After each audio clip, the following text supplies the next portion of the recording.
بسم اللہ الرحمن الرحیم صلی اللہ علیہ وسلم۔ سنت نبی صلی اللہ علیہ وسلم کے مطابق سونے سے پہلے 3 مرتبہ بستر جھاڑنے، دائیں کروٹ سونے اور سونے سے پہلے وضو کا حکم کیوں دیا؟ سائنسدانوں نے تحقیق کی تو نتائج نے سب کو دنگ کر دیا۔ ایسی بات کہہ دی کہ آپ بھی بے اختیار سبحان اللہ کہہ اٹھیں گے۔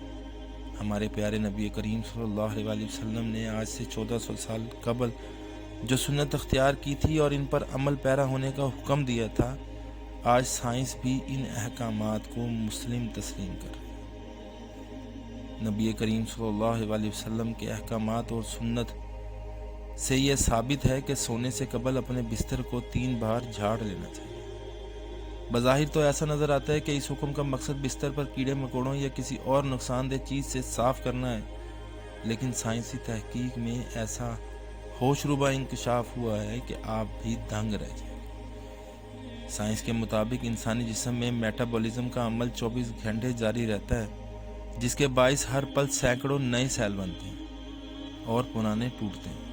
حیران کن بات یہ ہے کہ سونے کے دوران جسم میں ٹوٹنے والے سیل بستر ہی پر گر جاتے ہیں، جو انتہائی چھوٹے ہونے کے سبب نظر نہیں آتے۔ اگر بستر کو بغیر جھاڑے اس پر سونے کے لیے لیٹ جائیں تو یہ مردہ سیل جسم میں داخل ہو کر کئی مہلک بیماریوں کا سبب بنتے ہیں، اور سائنس نے بھی یہ ثابت کیا ہے کہ اگر ان مردہ سیلوں کو صاف کرنے کے لیے بستر کو کم از کم 3 بار جھاڑنا لازمی ہوتا ہے، اور ایسا کرنے سے خطرہ ٹل جاتا ہے۔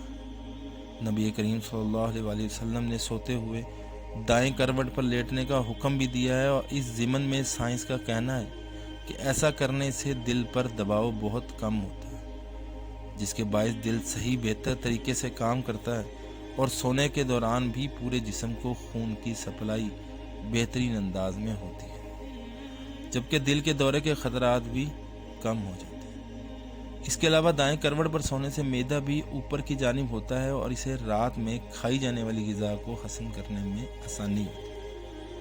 رات سونے کے دوران معدے میں موجود غذا اچھی طرح ہضم ہوتی ہے، جس کے باعث انسان بیدار ہونے پر خود کو تر و تازہ محسوس کرتا ہے اور تیزابیت بھی نہیں ہوتی۔ ہمارے پیارے نبی کریم صلی اللہ علیہ وسلم کے احکامات کے مطابق سونے سے قبل باوضو ہو کر سونے کا حکم دیا گیا ہے۔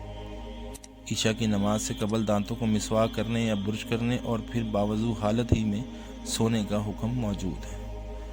اس کی سائنسی توجیہ آج کے سائنسدان یہ پیش کرتے ہیں کہ رات میں دانت صاف کرنے کے سبب انسان دانتوں کی بیماریوں کے ساتھ ساتھ دل کی مہلک بیماریوں سے اور معدے کی بیماریوں سے محفوظ رہتا ہے۔ منہ میں موجود کھانے کے ذرات کو اگر سونے سے پہلے صاف نہ کیا جائے تو وہ جراثیموں کا سبب بنتے ہیں۔ رات میں وضو کے بعد کچھ نہ کھانے پینے کا بھی حکم ہے۔ اس کا مطلب یہ ہے کہ سونے سے قبل جب انسان وضو کرتا ہے تو اپنا مثانہ پیشاب سے خالی کر لیتا ہے، جس کے سبب انسان گردوں کی بھی کئی بیماریوں سے محفوظ رہتا ہے۔ اللہ پاک سنت کے مطابق ہمیں سونے کی توفیق عطا فرمائے، آمین ثم